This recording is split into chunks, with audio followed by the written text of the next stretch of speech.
Hola, continuamos con la siguiente presentación y recordamos que en la anterior habíamos visto cómo inmediatamente después de que el pueblo entró en el pacto viejo, el pueblo de Israel le prometió a Dios que cumpliría todas sus palabras a través de sus promesas y de los sacrificios de sangre que ofreció, el Señor inmediatamente después de eso les dio la ley de los 10 mandamientos en tablas de piedra, mostrándoles, reflejándoles así la condición de sus corazones, cómo ellos habían endurecido su corazón a las palabras de Dios y mostrándoles de esa manera de que estaban entrando en un pacto de hombres, en el pacto viejo, en el pacto primero. En este tema me gustaría cubrir el capítulo 3 de Segunda de Corintios, dado que amplía sobre los dos pactos. Vamos entonces a leer a partir del versículo 1. Dice: ¿comenzamos otra vez a recomendarnos a nosotros mismos? ¿O tenemos necesidad, como algunos, de cartas de recomendación para vosotros o de recomendación de vosotros? Nuestras cartas sois vosotros, escritas en nuestros corazones, conocidas y leídas por todos los hombres, siendo manifiesto que sois carta de Cristo expedida por nosotros, escrita no con tinta, sino con el Espíritu del Dios vivo, no en tablas de piedra, sino en tablas de carne del corazón. Y tal confianza tenemos mediante Cristo para con Dios, no que seamos competentes por nosotros mismos para pensar algo como de nosotros mismos, sino que nuestra competencia proviene de Dios, el cual asimismo nos hizo ministros competentes de un nuevo pacto, no de la letra, sino del Espíritu, porque la letra mata, mas el Espíritu vivifica. Y si el ministerio de muerte grabado con letras en piedras fue con gloria, tanto que los hijos de Israel no pudieron fijar la vista en el rostro de Moisés a causa de la gloria de su rostro, la cual había de perecer, ¿cómo no será más bien con gloria el ministerio del Espíritu? Habiendo entonces leído un poco del contexto, me gustaría enfocarme en los versículos 6 en adelante. Vemos que el ministerio al cual Dios nos ha llamado es al ministerio del nuevo pacto. Pero específicamente, ¿en qué consiste esto? En lo que se refiere al nuevo pacto, es el pacto del Espíritu, es el pacto y el ministerio del Espíritu de Dios que vivifica. Este ministerio es glorioso con gloria excelentemente mayor. Es el Espíritu de Dios grabado en nuestros corazones de carne. Ahora, si miramos al pacto viejo, leemos que el pacto viejo es el de la letra. La letra mata. El ministerio de muerte nos dice que fue escrito con letras en piedras. Este ministerio de muerte fue con gloria o glorioso. Y así es como tenemos en estos versículos contrastados los dos pactos, el pacto nuevo y el pacto viejo. Y quizás lo primero que nos preguntamos es, ¿qué es lo que fue escrito con letras en piedras?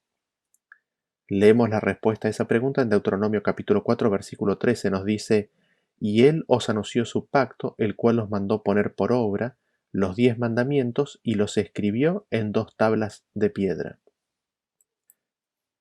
El pacto de Dios es Él mismo dando su ley por medio de su Espíritu.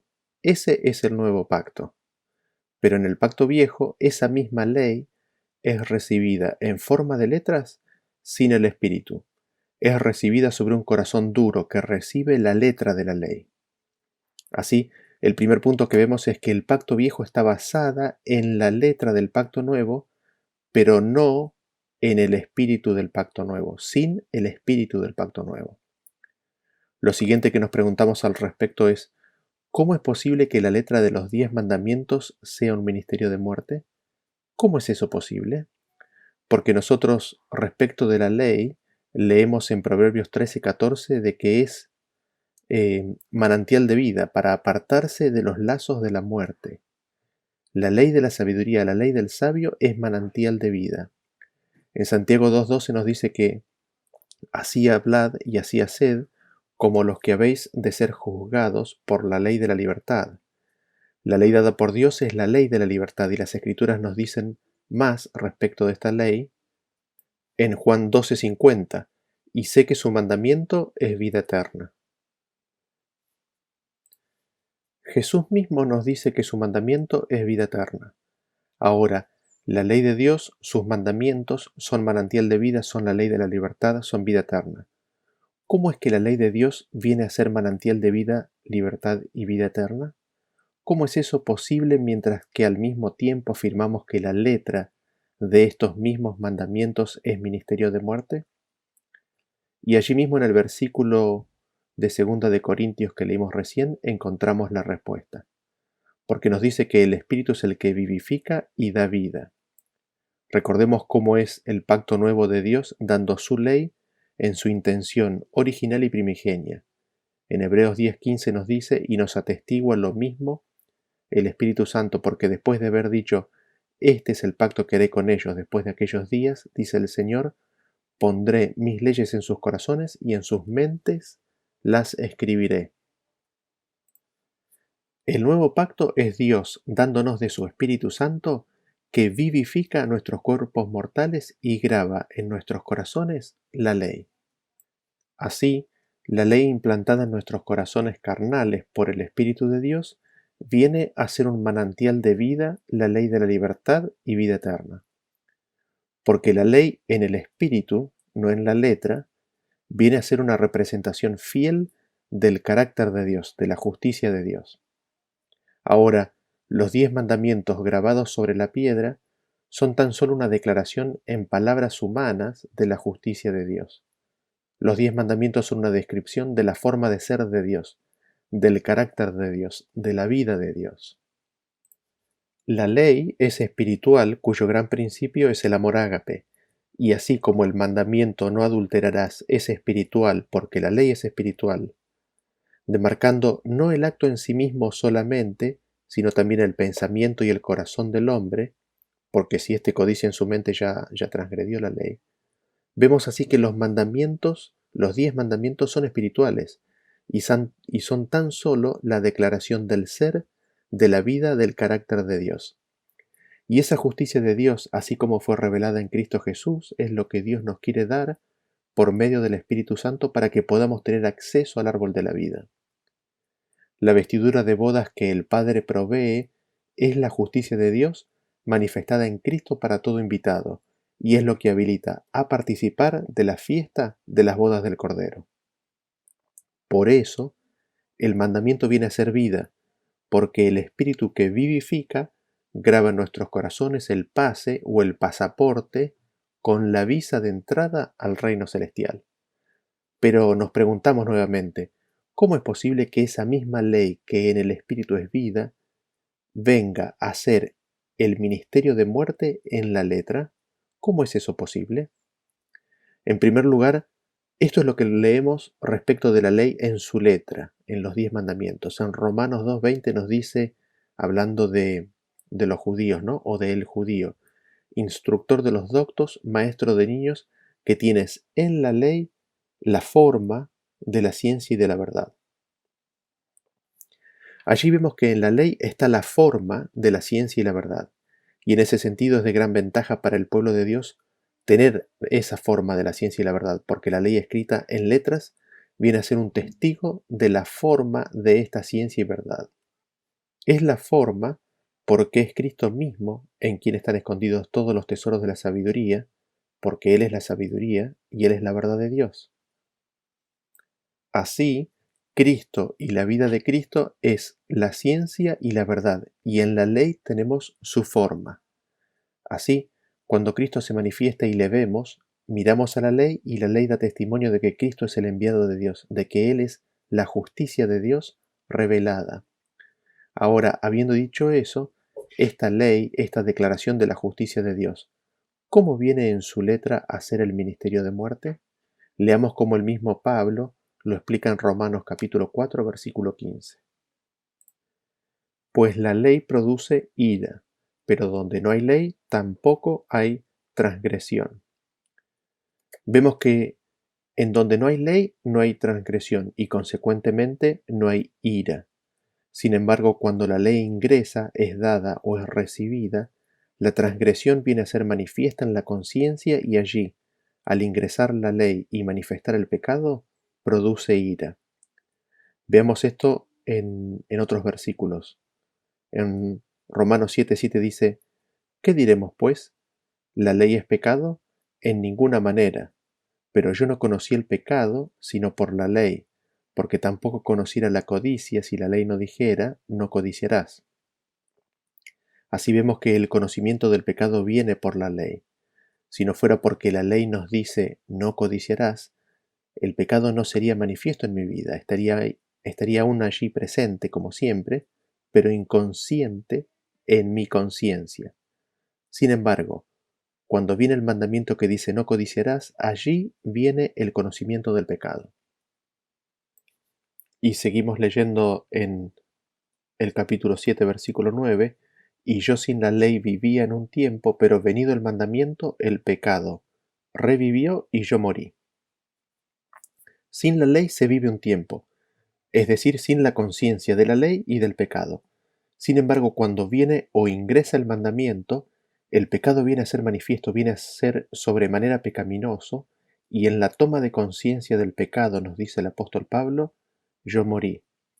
Es en ese momento cuando viene la culpabilidad, la toma de conciencia que el pecado mora en mí y que soy digno de muerte, allí es cuando se produce la ministración de muerte. La ley viene a poner de manifiesto todo el pecado que mora en mí y el pecado revelado trae como fruto la convicción de pecado y la condena de muerte. Y sigue diciendo en el versículo 10, y hallé que el mismo mandamiento que era para vida, a mí me resultó para muerte, porque el pecado tomando ocasión por el mandamiento me engañó, y por él me mató. De manera que la ley a la verdad es santa y el mandamiento santo, justo y bueno. Así, ese mandamiento que es el carácter manifestado por Cristo que da el acceso al árbol de la vida, ese mandamiento que era para vida, resultó de muerte porque puso de manifiesto el pecado que mora en mí y la culpabilidad de muerte que el pecado trae. Así es como el mandamiento me mató. Así el mandamiento, a pesar de que causa que el pecado manifieste su fruto de muerte, es justo, bueno y santo. Y sigue diciendo en el versículo 13, luego lo que es bueno vino a ser muerte para mí, en ninguna manera, sino que el pecado, para mostrarse pecado, produjo en mí la muerte por medio de lo que es bueno, a fin de que, por el mandamiento, el pecado llegase a ser sobremanera pecaminoso. Porque sabemos que la ley es espiritual, mas yo soy carnal, vendido al pecado. Y aquí en este versículo se pregunta el apóstol, ¿no? ¿Será que lo que es bueno vino a ser muerte para mí? Y es categórico en su respuesta. De ninguna manera. En ninguna manera imaginable y no imaginable, la ley es muerte, y se encarga de poner la muerte en donde corresponde. La muerte no viene por la ley, sino que es el pecado el que produce la muerte por medio de lo que es bueno, por medio de la ley. La ley pone en forma claramente manifiesta y establece al pecado como sobremanera pecaminoso. Y el pecado, tomando esa dimensión, no la ley, es lo que produce la muerte. Así es como viene la administración de muerte por medio de la ley, por medio del ingreso de la ley de Dios, de la justicia de Dios. La sola revelación de la ley de Dios, de la justicia de Dios, la sola presencia del Señor, trae a la luz el pecado que mora en el hombre y el pecado, siendo manifiesto, engendra muerte. El pecado produce muerte. Ahora leamos Romanos 6:3. Dice, ¿o no sabéis que todos los que hemos sido bautizados en Cristo Jesús hemos sido bautizados en su muerte? Porque somos sepultados juntamente con Él para muerte por el bautismo, a fin de que como Cristo resucitó de los muertos por la gloria del Padre, así también nosotros andemos en vida nueva.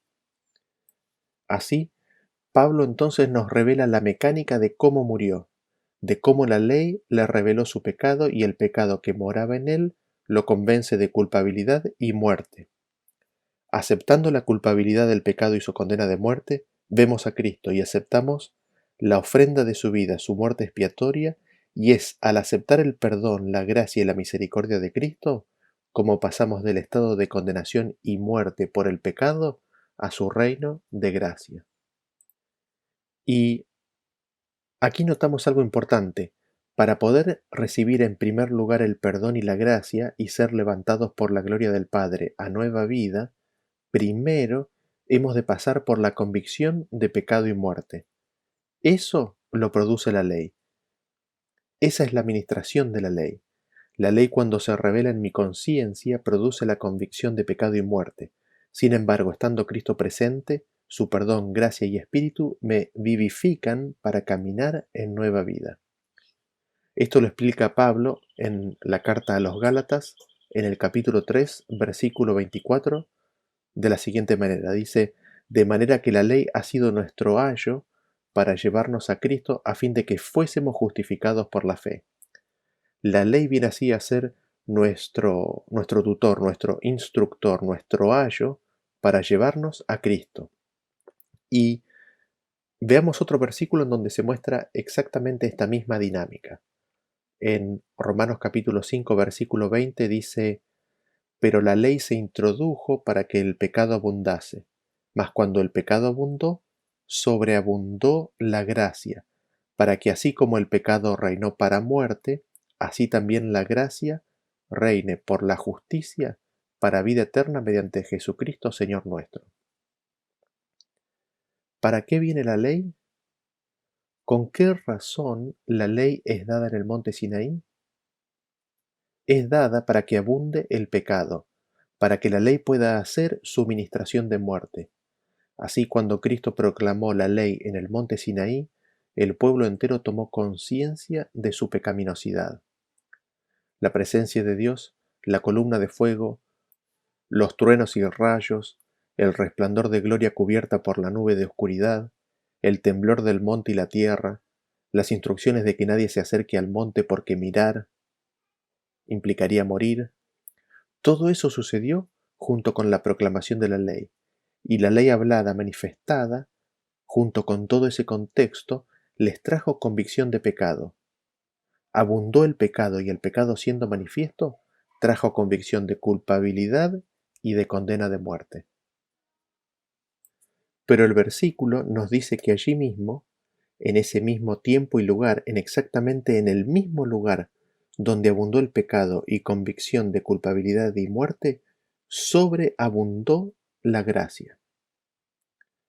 Así entonces aprendemos y conocemos que al mismo tiempo que el Señor les traía convicción de pecado por medio de su ley hablada, al mismísimo tiempo su gracia por medio de su Espíritu estaba llamando a la puerta de su corazón para que aceptaran el perdón por Cristo ofrecido. Y mientras que la medida de pecado que al pueblo de Israel se les manifestó fue abundante, la gracia que le fue dada en ese mismo momento en el ofrecimiento del perdón y de la gracia fue superabundante para que acepten a Cristo. Cristo estaba a la puerta de su corazón llamando, lleno de gracia y de perdón, llamando para que le dejen morar. Sin embargo, vimos que el pueblo de Israel le cierra esa puerta a Cristo, elige no escuchar la voz del perdón y de la misericordia. El pueblo de Dios en su carnalidad se ofende con el pecado siendo manifiesto en su propia vida y cierra y endurece su corazón al ofrecimiento de gracia y dice: que no nos hable más, prometemos que lo vamos a hacer, nosotros lo vamos a hacer. El pueblo no quiere escuchar que es pecador. Así, el pueblo rechaza entrar bajo la gracia de Cristo y se queda bajo la ley y su condenación. Porque la ley dice: maldito el hombre que no permaneciere en todas estas palabras. El pueblo entonces rechaza la administración del Espíritu y se queda con su propia promesa y voluntad de hacer lo que Dios dijera en la administración de la muerte, la administración de la letra. Israel rechaza el Espíritu y escoge la letra. Rechazan su voz y sus palabras, que son espíritu y vida, y en cambio prometen cumplir todo lo que Dios les diga por Moisés, quien tiene que escribir las palabras en un libro. Ya no quieren que sus vidas sean epístolas escritas por el Espíritu de Dios, sino que quieren un documento escrito y ellos mismos leerlo y cumplirlo. Recién después baja Moisés con las tablas de piedra con los 10 mandamientos, evidencia de lo que acababa de ocurrir. Ahora, así como al pueblo de Israel le llegó la ley, así también a nosotros nos llega la ley. De repente conocemos al Señor y nos revela su voluntad, su ley. ¿Por qué nos manifiesta su ley? Porque anhela de que el pecado abunde. Él anhela que el pecado abunde para que tomemos conciencia de lo que hay en nuestra vida y recibamos esa administración de muerte que la ley trae, para que tengamos esa convicción de pecado, culpabilidad y muerte. Pero ahí, al mismo tiempo y lugar donde abunda ese pecado, que la entrada de la ley hizo abundar, ahí mismo el Señor nos revela su superabundante perdón y gracia que están disponibles desde la fundación del mundo. El Señor nos manifiesta nuestra condición para que le abramos la puerta a su ayuda, a su perdón y bendición. Esa es la administración de muerte que es gloriosa. Y aquí lo que hemos de considerar no son las acciones solamente. En ese sentido, no caigamos en la tentación del fariseo, que es la Jerusalén actual, de pensar en términos de acciones. El fariseo dijo: gracias, Señor, porque no hago esto, no hago aquello, sí hago esto, sí hago esto otro. Salgamos del plano de las acciones y miremos a nuestro corazón. Y allí veremos que, como Cristo dijo, está el manantial de todo lo que contamina al hombre. Esa es la condición natural de nuestro corazón. Nuestros pensamientos son la clave, aún antes de que las acciones. Y allí, cuando nuestro pensamiento se va por caminos que no deberían ir, allí mismo en cierto momento el Espíritu Santo manifiesta su espada, que es la palabra de Dios. Allí el Espíritu de Dios nos trae su ley y nos convence de pecado. ¿Qué hacemos con ese pensamiento que de repente se revela pecaminoso? ¿Nos endurecemos y persistimos en ese pensamiento pecaminoso? ¿O escuchamos esa convicción de pecado y aceptamos a Cristo? El Espíritu nos revela ley, la justicia de Dios, y al mismo tiempo nos es revelada la pecaminosidad de nuestro pensamiento para que corramos a Cristo. Allí mismo, en ese mismo instante y lugar, hay superabundante provisión de perdón y gracia por parte de Cristo. Así, Dios es siempre oportuno socorro. Es mi experiencia de que a veces tenemos la mente entrenada en ir por caminos que no son los del Señor, y la lucha en los pensamientos se vuelve titánica. El corazón carnal lucha por sobreponerse y, como si fuera una fuerza de gravedad, busca imponerse y mantenerse en la huella establecida por tanta repetición. Sin embargo, el Señor allí está invitándonos a hincarnos de rodillas y aceptar su ayuda para que dichos pensamientos no tengan el control sobre nuestra vida. El Señor ve nuestra súplica y recibe nuestros pensamientos, recibe nuestro permiso, para poder darnos ese perdón y esa gracia y construir una muralla contra el pecado. Y me gustaría ahora mostrarles todo esto y en particular la administración de muerte en una historia bíblica. ¿En qué andaban los discípulos de Cristo antes de la crucifixión? Como ustedes recordarán, durante buena parte de su ministerio y especialmente en su última caminata hacia Jerusalén, donde Cristo iba a ser crucificado, todos los discípulos estaban enfrascados en una lucha de quién de ellos iba a ser el mayor. A pesar de que Cristo les atraía enormemente y se maravillaban de su enseñanza y de su vida, a pesar de que le aceptaban como el Mesías, como el Hijo de Dios y Salvador, aún había resabios en los cuales manifestaban su carnalidad. Aún no moraba en ellos el amor ágape de Dios. Buscaban y luchaban entre ellos por la supremacía. Leamos ahora Mateo 26:30. Dice que cuando hubieran cantado el himno, el último himno, salieron al monte de los olivos. Entonces Jesús les dijo: todos vosotros os escandalizaréis de mí esta noche, porque escrito está: heriré al pastor y las ovejas del rebaño serán dispersadas. Pero después que haya resucitado, iré delante de vosotros a Galilea. Respondió Pedro y le dijo: aunque todos se escandalicen de ti, yo nunca me escandalizaré. Jesús le dijo: de cierto te digo que esta noche, antes que el gallo cante, me negarás 3 veces. Pedro le dijo: aunque me sea necesario morir contigo, no te negaré. Y todos los discípulos dijeron lo mismo. Vean ustedes que Cristo les anuncia que esa misma noche ellos iban a ser escandalizados por causa de Cristo. Cristo les anuncia que iban a ser dispersados. Pedro, lleno de confianza propia, declara que sí, es posible que los otros se escandalicen, pero él no. Él nunca se iba a escandalizar. Jesús, que no puede mentir, le cuenta y le revela la condición de su corazón. De cierto te digo, que le afirma Jesús, que me negarás 3 veces. Y Pedro insiste en su autosuficiencia y promete que aunque sea necesario morir con él no lo iba a negar. Y todos los otros discípulos se sumaron a Pedro.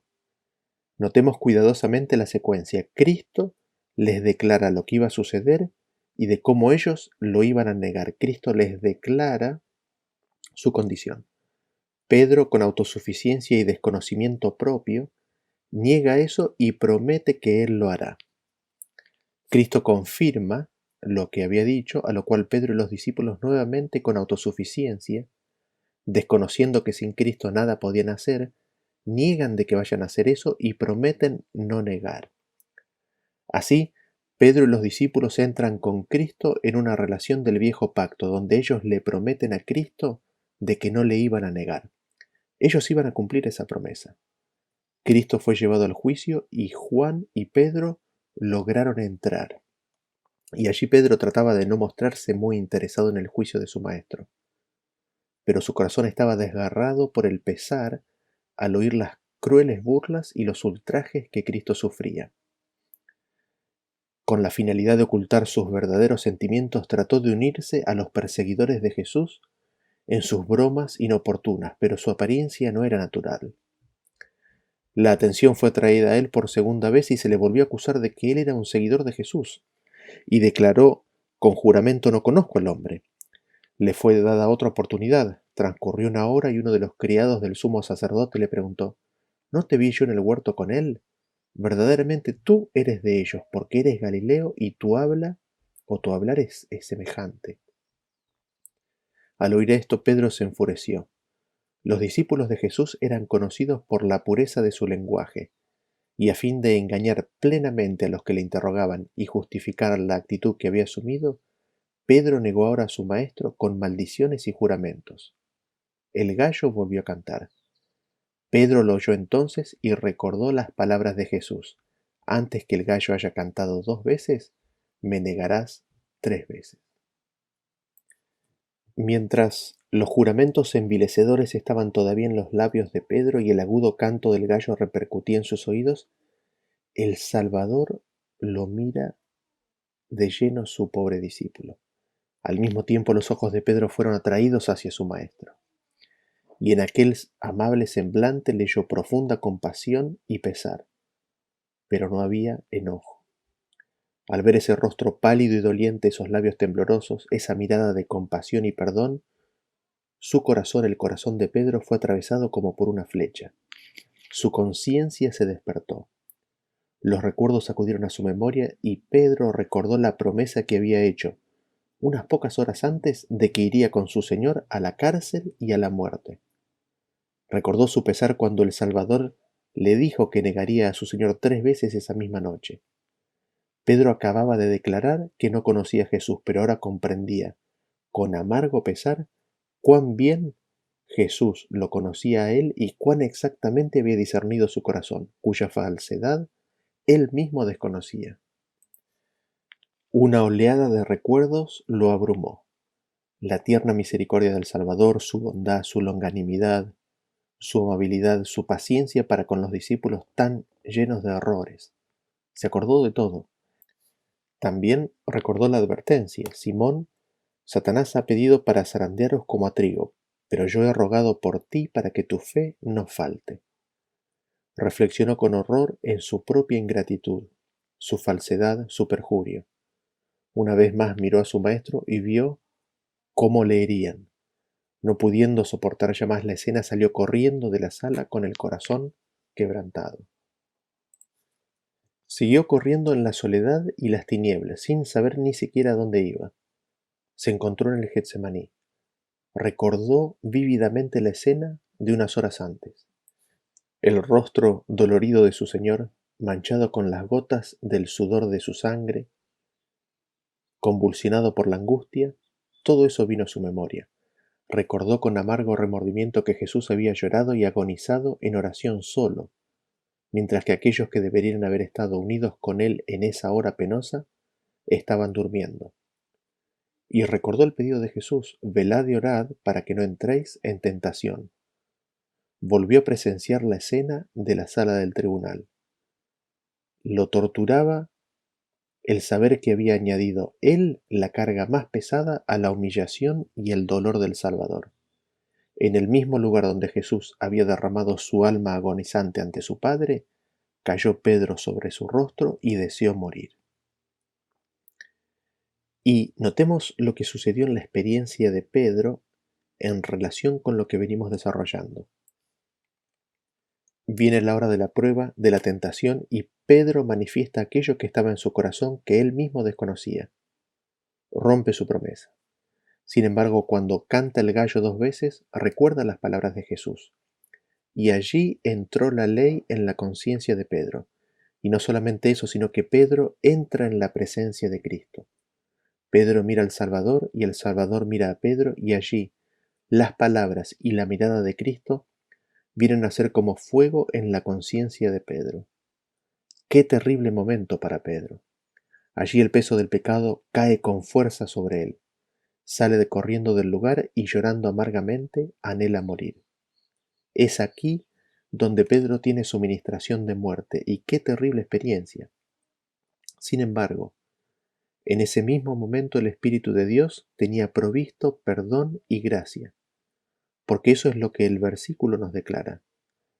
Pedro, que era tan impulsivo y confiado en su propio valor y capacidad, atraviesa por esta ministración de muerte con la finalidad de que se eche a los brazos de Cristo confiando en su misericordia, perdón y gracia. Y habiendo visto este ejemplo en la vida real de cómo ocurre, en la vida real de una persona, de cómo ocurrió esta administración de muerte, leemos en 2 Corintios capítulo 3, versículo 9 que dice: porque si el ministerio de condenación fue glorioso, mucho más abundará en gloria el ministerio de la justificación, porque aun lo que fue glorioso no es glorioso en este respecto en comparación a la gloria más excelente. Porque si lo que perece fue glorioso, mucho más glorioso será lo que permanece. Este ministerio de muerte, este ministerio de condenación es glorioso, viene con mucha gloria. Ahora, esta gloria no se compara con la gloria del ministerio de justificación, el ministerio del Espíritu. La ministración del Espíritu, de la justificación, es supereminente en su gloria, pero eso no quita, como dice el versículo, el ministerio de la muerte y condenación sea glorioso. ¿Y por qué? ¿Por qué es glorioso el ministerio de muerte y condenación? Porque es la obra de Dios en echar por tierra la gloria del hombre.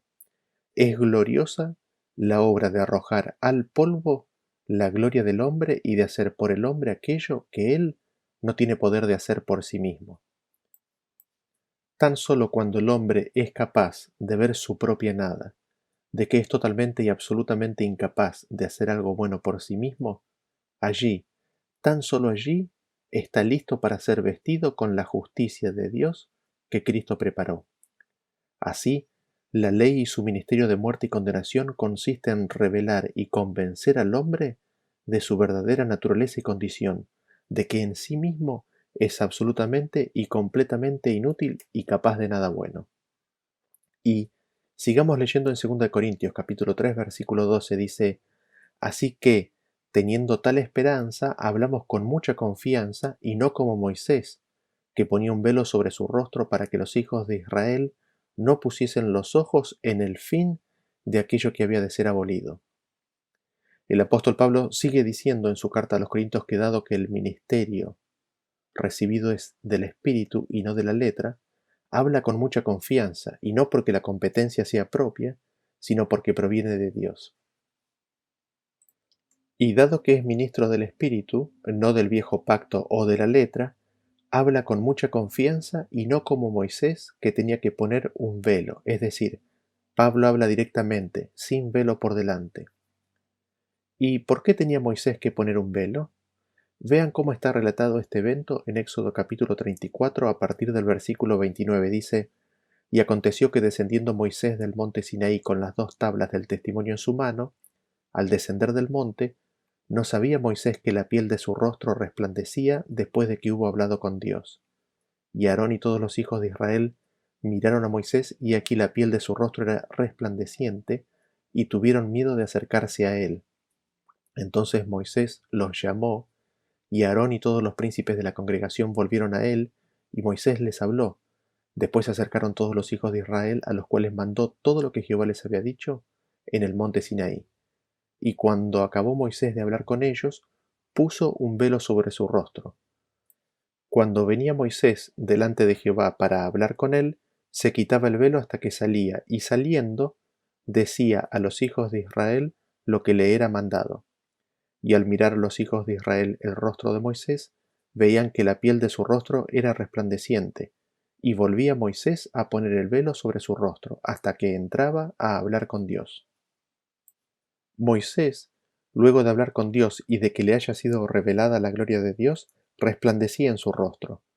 Y notemos qué es lo que le sucede al pueblo. El pueblo tiene miedo de acercarse a Moisés por esa luz.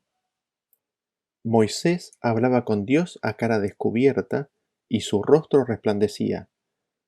Ahora, Moisés no necesitaba ponerse el velo, él podía hablar con Dios sin necesidad de velo y a cara descubierta. Sin embargo, el pueblo de Israel no podía contemplar la gloria que se reflejaba en el canal, es decir, el medio de comunicación, en Moisés y en su rostro. El velo en realidad no lo necesitaba Moisés, sino que el velo era algo que todo el pueblo de Israel tenía delante de sí. Sin embargo, por deferencia al pueblo de Israel, es Moisés el que se pone el velo y se lo saca cuando habla con el Señor. Es el canal el que cubre la gloria con el velo para que Israel pueda hablar y ver al canal. Esto también es una figura de una realidad mayor, de que Cristo puso un velo, se encarnó para que la humanidad pudiera hablar y ver al canal o medio de Dios. Porque la brillantez de Cristo sin el velo de la humanidad hubiese alejado al hombre por miedo, así como ocurrió cuando Cristo se acercó a Adán y a Eva enseguida de que hubieran pecado. Ahora, ¿qué es lo que ocurría con el pueblo de Israel? No podían oír y ahora tampoco pueden ver la gloria de Dios con la cual Dios anhelaba bendecirlos. Su condición pecaminosa y carnal se los impedía. La incredulidad que había en ellos actuaba como un velo sobre sus ojos y sus oídos que les impedía escuchar y ver la luz de Dios. Ellos no tenían fe, a diferencia de Moisés, que por la fe se sostuvo como viendo al invisible. Así es entonces que en realidad los que tenían un velo era el pueblo de Israel. Recordemos el versículo que venimos analizando, el de 2 de Corintios 3:12, dice: Así que teniendo tal esperanza, hablamos con mucha confianza, y no como Moisés, que ponía un velo sobre su rostro para que los hijos de Israel no pusiesen los ojos en el fin de aquello que había de ser abolido. Los ojos de Israel no podían ver el fin de aquello que es abolido. Recordemos el uso de la palabra fin y veamos un versículo al respecto que usa exactamente la misma palabra fin en su idioma original en griego. Romanos 10:4 nos dice que el fin de la ley es Cristo para justicia a todo aquel que cree. El fin, el objetivo de la ley es Cristo, nos dice el versículo. Pero el fin, el objetivo, el destino de aquello que es abolido, también es Cristo. Y aquí nos podemos preguntar, ¿qué es lo que es abolido? Para no hacerlo muy largo, no leeremos los versículos, pero son abolidos los sacrificios y las ofrendas. Son abolidos el servicio del santuario y el sacerdocio aarónico. También nos dice en el contexto que el primer pacto, el de la letra, perece. Todo esto, absolutamente todo esto, apunta y dirige a Cristo. El fin, el objetivo de los sacrificios, las ofrendas, el santuario, el sacerdocio y el pacto viejo es Cristo y llevarnos a Cristo. Veámoslo bien claro un poquito más adelante en la carta de Pablo cuando nos dice en el versículo 18: Por tanto nosotros todos mirando con cara descubierta como en un espejo la gloria del Señor, somos transformados en la misma imagen de gloria en gloria como por el Espíritu del Señor. Y el 4:5 nos dice que no nos predicamos a nosotros mismos, sino a Jesucristo como el Señor, sino a Jesucristo el Señor. Así vemos que lo que los israelitas no podían contemplar ni mirar era el objetivo, la finalidad de aquello que es abolido. No podían contemplar a Cristo ni a su gloria. Les daba miedo. Cristo les había sido claramente presentado en el Cordero Pascual, la columna de nube, el maná, el agua de la roca, como el ángel del pacto que iba a estar con ellos y protegerlos, que iba a morar con ellos y entrarlos en la tierra prometida.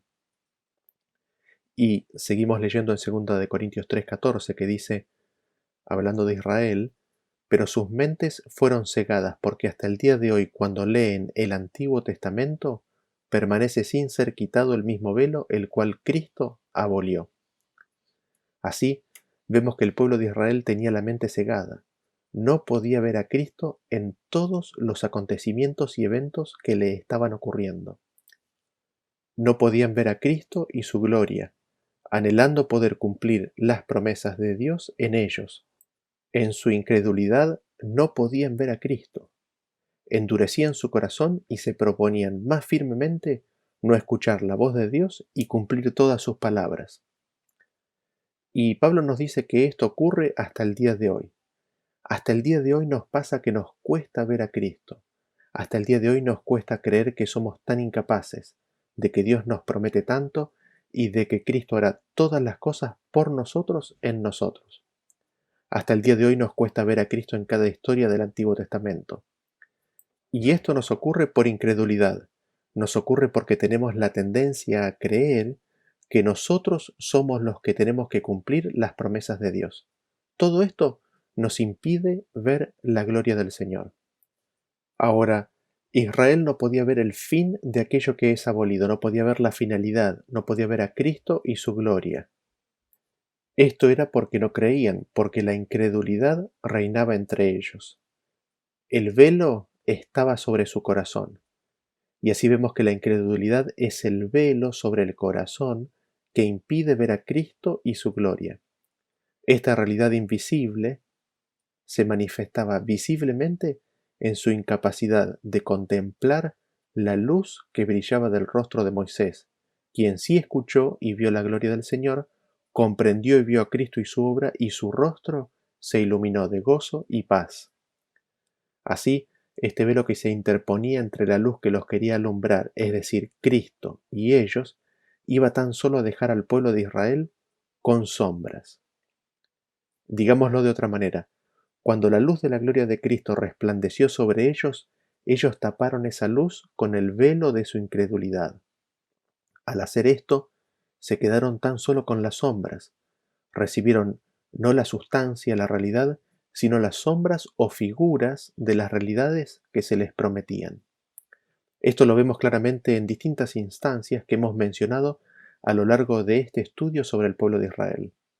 Por ejemplo, Dios le había prometido al pueblo de Israel que si oían su voz y atesoraban su pacto, ellos iban a ser un reino de sacerdotes. Esto nunca llegó a suceder, sino que finalmente la familia de Aarón, de la tribu de Leví, llegó a ser sacerdote.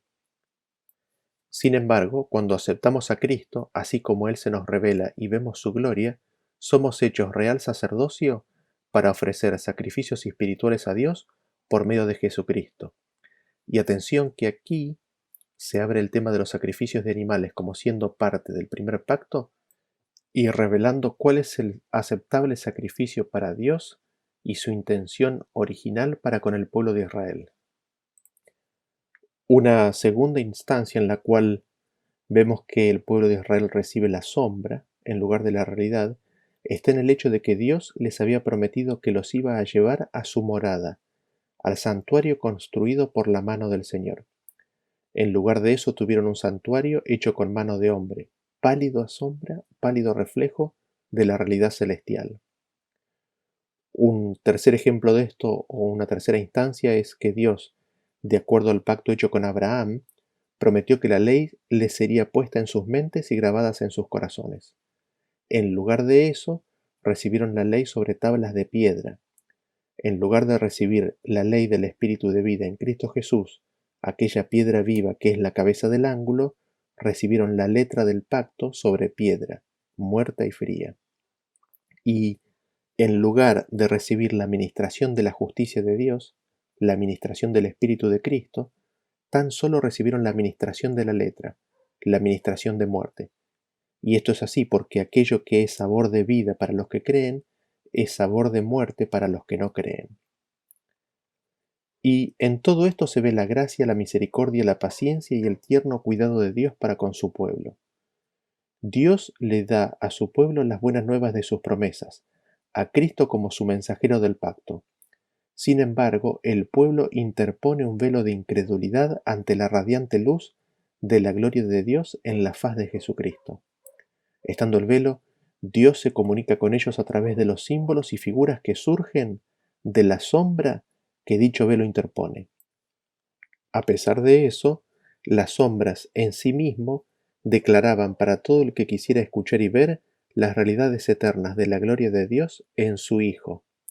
A pesar de que las sombras mismas no constituían la sustancia, la realidad en sí misma, ellas daban testimonio continuo al que quisiera escuchar de la gloria del amante carácter de Dios manifestado en su Hijo Jesús, de la obra que Dios quería hacer por cada uno de sus hijos en forma individual, del amor paternal divino infinitamente mayor al amor maternal humano que con el Padre tiernamente mira a cada uno de sus hijos perdidos. Y esa realidad estaba allí, presente al alcance de sus manos, cuando quisieran tomarla por fe. Y leemos que el velo por Cristo es abolido o es quitado. Al recibir a Cristo, al ver a Cristo en toda la experiencia de Abraham, de los patriarcas, de Moisés y el pueblo de Israel en su salida de Egipto, de cómo el Espíritu Santo de Jehová los pastoreó por el desierto y fue su escudo de día y de noche, podían aferrarse a las realidades en lugar de a las sombras. Cada vez que se aferraran a Cristo, el velo sería removido. Eso Pablo lo dice inmediatamente después del último versículo que leímos. Dice en el versículo 16, pero cuando se conviertan al Señor, el velo será quitado, porque el Señor es el Espíritu, y donde está el Espíritu del Señor, allí hay libertad. Por tanto, nosotros todos, mirando con cara descubierta como en un espejo la gloria del Señor, somos transformados en la misma imagen, de gloria en gloria, como por el Espíritu del Señor. Y Pablo lo quiere dejar bien claro, por eso dice que él está hablando con franqueza en la administración del Espíritu. Dice que cuando se conviertan al Señor, el velo será quitado. Podrán ver a Cristo en el Viejo Pacto o en el Viejo Testamento. Lo podrán ver en todas las historias. Este velo es por el Señor mismo quitado cuando se vuelven a Él. Y nos dice que el Señor Jesucristo es el Espíritu, y allí donde está el Espíritu del Señor hay libertad. Allí, donde el pueblo de Israel recibió libertad y recibió la ley de la libertad, el pacto nuevo, allí mismo estaba el Señor Jesucristo por su Espíritu, tratando de poner en sus mentes y grabar en sus corazones la ley de Dios. Era Cristo mismo, era el Espíritu de Jehová que los pastoreó. El Espíritu de Jehová que los pastoreó es el Señor Jesucristo. Y ahora dice Pablo, nosotros que hemos recibido la ministración del Espíritu, miramos, no con el velo, no por sombras, miramos con la cara descubierta como Moisés. ¿Qué es lo que miramos? La gloria del Señor. La gloria del Señor es su carácter. Juan 17 nos dice que Jesús oró al Padre diciendo, Padre, te he glorificado en la tierra.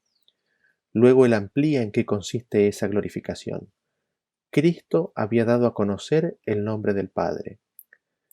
Cristo había declarado en palabras y en acción, en toda su vida y ministerio, de que el Dios vivo e inmortal es amor, de que este Dios ama con un amor ágape tan autosacrificado, de que envió a su propio Hijo al mundo, lo envió en espíritu y en carne, para atraerlos siempre que éstos se dejaran de regreso al hogar. Y como Moisés, al mirar como en un espejo la gloria del Señor, somos transformados en la misma imagen de aquello que observamos.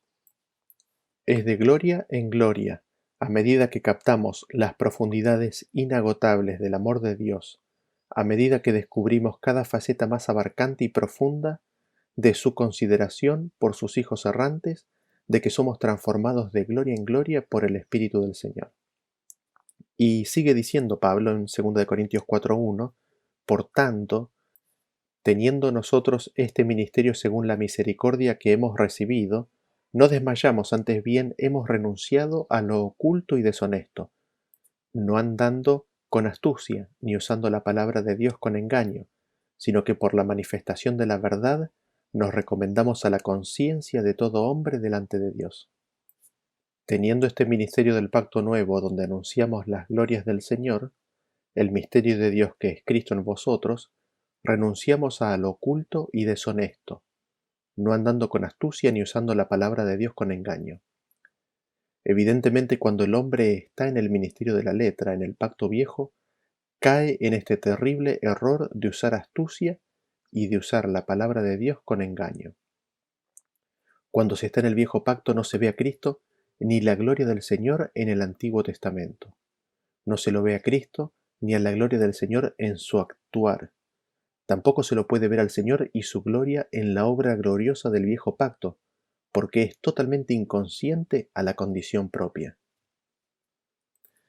Por eso, Pablo dice que ahora con la manifestación de la verdad, es decir, de Cristo, nos recomendamos a la conciencia de todo hombre delante de Dios. Y sigue diciendo en el versículo 3, que si nuestro evangelio está aún encubierto, para los que se pierden está encubierto, en los cuales el Dios de este mundo cegó la mente de los incrédulos, para que no les resplandezca la luz del glorioso evangelio de Cristo, el cual es la imagen de Dios, porque no nos predicamos a nosotros mismos, sino a Jesucristo el Señor, y nosotros vuestros siervos por Jesús, porque Dios que mandó que de las tinieblas resplandeciese la luz, es el que resplandeció en nuestros corazones, para iluminación del conocimiento de la gloria de Dios en la faz de Jesucristo. Y leemos que estar y permanecer en el primer pacto, con el velo de incredulidad puesto delante nuestro, porque no podemos contemplar la gloria de Cristo, es perdición. Es el enemigo de las almas, el destructor, el que ciega el entendimiento de este mundo, de los incrédulos, para que no puedan ver la luz del glorioso Evangelio de Cristo, imagen de Dios. Lo más terrible de todo esto es que la luz brillante de las buenas nuevas de la salvación de Cristo, por medio de sus promesas en su espíritu, genera temor en los que están cegados por el engaño del pecado y la incredulidad. Increíble. Y Pablo sigue diciendo que no nos predicamos a nosotros mismos, sino que nuestro evangelio son las buenas nuevas, todas buenas nuevas sobre nuestro Señor Jesucristo, y de que es Dios el que nos dio a Jesucristo, para que contemplando su rostro, el rostro de Jesucristo, contemplemos su gloria, la gloria de Dios, y así podamos salir de las tinieblas espantosas y conocer la gloria de Dios.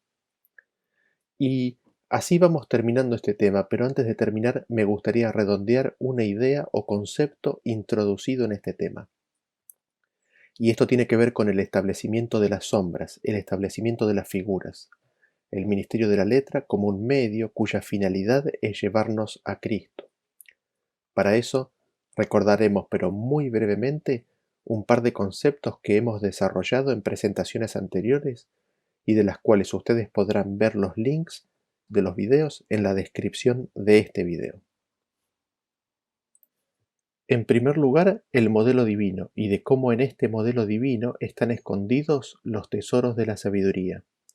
El modelo divino consiste en que el Padre es el origen o la fuente de todas las cosas, que vienen a su existencia y son por medio de su Hijo. Así tenemos que el Padre es la fuente u origen y que el Hijo es el medio o el canal. Jesús mismo dijo que nadie viene al Padre sino por mí, es decir, la única y sola manera de entrar en la comunión del Padre y su Hijo es por medio de Cristo. No hay otra manera. Es Cristo o el canal lo que nos ilumina, nos da a conocer, nos revela y nos acerca al Padre. En segundo lugar, recordamos la fe en Jesús y la fe de Jesús. Cuando primeramente escuchamos de Cristo y le aceptamos, empezamos a creer en Él. Sin embargo, el Señor nos quiere llevar a una relación con Él en la cual aceptemos la totalidad, la plenitud de la fe de Jesús, la que Él mismo inventó, desarrolló y completó. Así el camino de la santificación es el camino de pasar de tener la fe en Jesús a tener la fe de Jesús mismo. Ahora, habiendo visto esto, podemos correlacionar todos estos conceptos que hemos visto en esta presentación sobre el pacto viejo y nuevo bajo el modelo divino.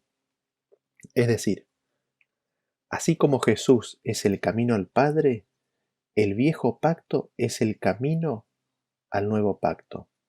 La administración de la letra es el camino para la administración del Espíritu. La administración de muerte y condenación es el camino para el ministerio de la justificación. La muerte al yo es el camino a la vida en Cristo Jesús. La sombra es el camino para la realidad. El velo es el camino para la gloria de Dios. La fe en Jesús es el camino para la fe de Jesús. Las tablas de piedra son el camino al corazón. Lo glorioso pero que perece es el camino para lo supereminentemente glorioso que permanece. La ley es el camino a Cristo. La ley de Dios es el camino a la gracia de Dios. Y más relaciones podríamos destacar y comentar, pero creo que se capta la idea. El canal es el medio, es el descenso de Dios por medio de su Hijo para alcanzarnos en el horrible pozo de nuestra perdición.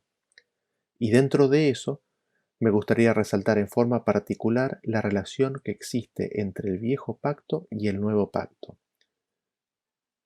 El nuevo pacto es la fuente, el viejo pacto es el canal. Nadie va al nuevo pacto si no es por medio del viejo pacto. Y veamos esto en forma bien práctica y concreta. Cuando acepté a Cristo, lo vi y lo recibí como mi Salvador, y me arrojé a sus brazos creyendo de que Él me salvaría. Habiendo sido convencido de mi pecado y consiguientemente de muerte, habiendo recibido la administración de condenación y de muerte, y en el mismo tiempo y lugar se reveló la superabundante gracia de Dios, entré por fe en su salvación y en el nuevo pacto. Sin embargo, había tanto que yo no conocía, no faltó mucho tiempo para que empezara a hacerle promesas al Señor. Es decir, yo mismo entraba en la experiencia del viejo pacto, e invariablemente se me hizo constantemente evidente de que siempre rompía las promesas del Señor. Y eso llegó a ser muy descorazonador. ¿Cómo puede ser de que no pueda cumplir mis promesas al Señor? Sin embargo, el Señor pacientemente aceptaba mis promesas, señal de viejo pacto, y permitía que las circunstancias me mostraran de que no es con espada ni con fuerza, sino tan solo por su espíritu. No solamente le prometía, sino de que yo mismo me proponía hacer aquello que evidentemente Dios había prometido de que Él haría. Y he tenido varias instancias en mi vida en las cuales me arrojé al Señor y le dije, no puedo cumplir mis promesas, sálvame, Señor.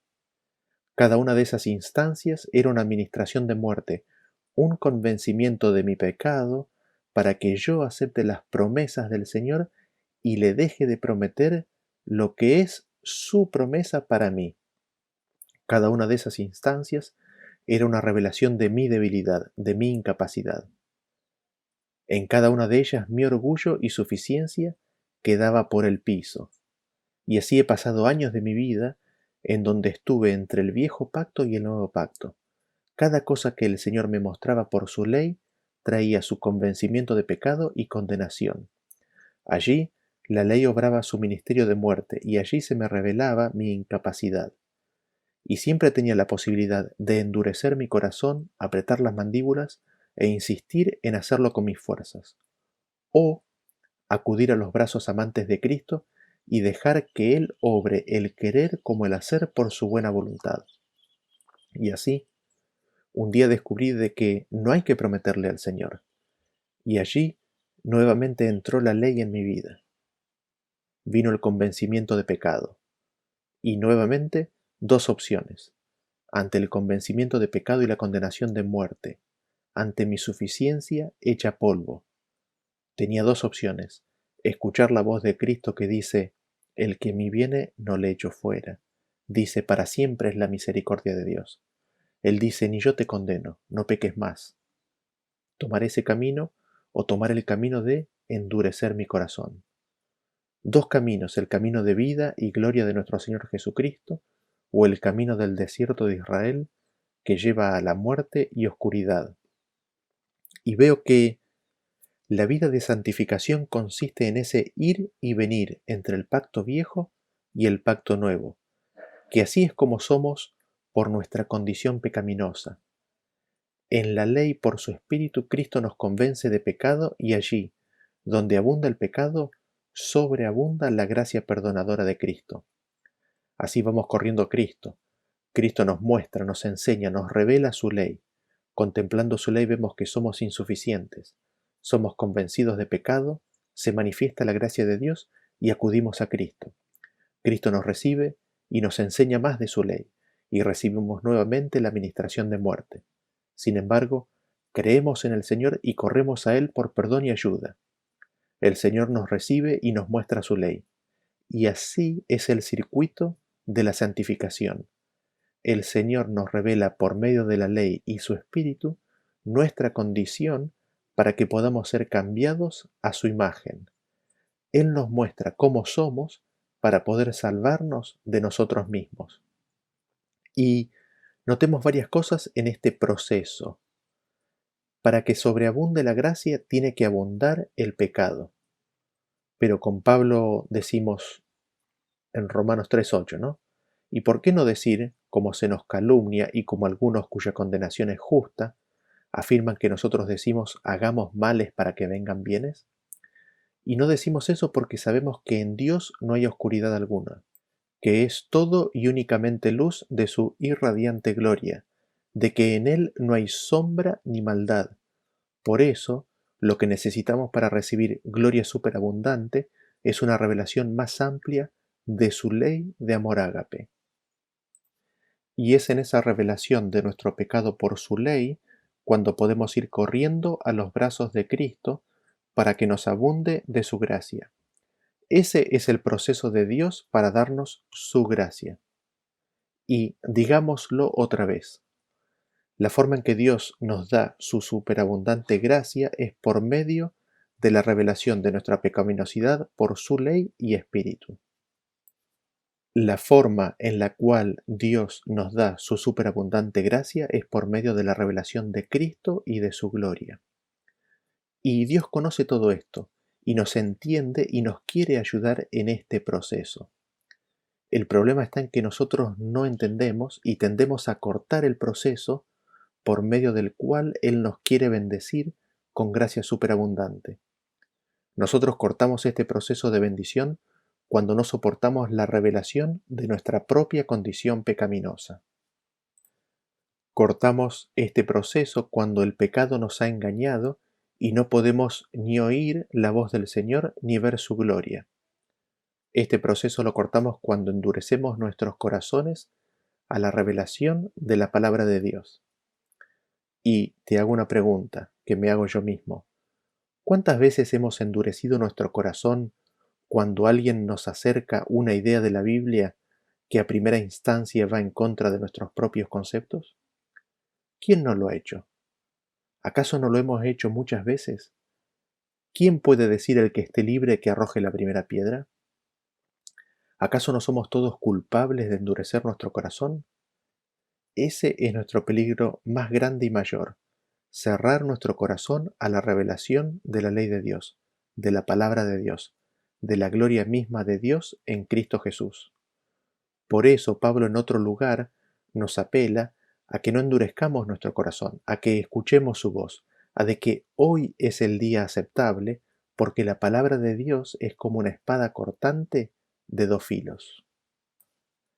Lo otro que notamos es que nosotros que hemos alcanzado el fin de los siglos, los cuales asistimos a la purificación del santuario, cuando ocurre la revelación del misterio de Dios, viviremos lo suficiente o viviremos la suficiente cantidad de veces este ir entre Cristo y la ley, entre el pacto nuevo y el pacto viejo, que llegará el momento en que Cristo será reflejado perfectamente en nuestras vidas. Esto, que había ocurrido en el lecho de muerte del ladrón en la cruz y fue en vida para Enoc, Elías y quién sabe cuántos más, será una realidad en los 144.000. Cristo tendrá el trono en todo nuestro ser y nos podrá dar la plenitud de su fe, la fe de Jesús.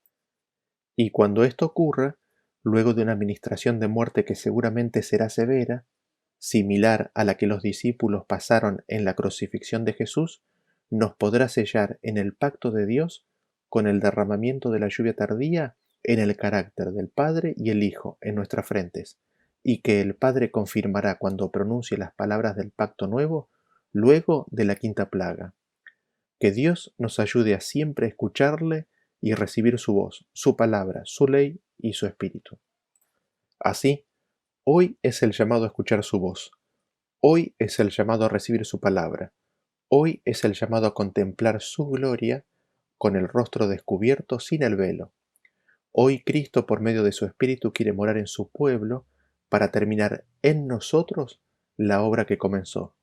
Es mi deseo de que su pueblo, que la Odisea, que tú y yo le abramos el corazón. Que Dios los bendiga y nos vemos en el próximo tema.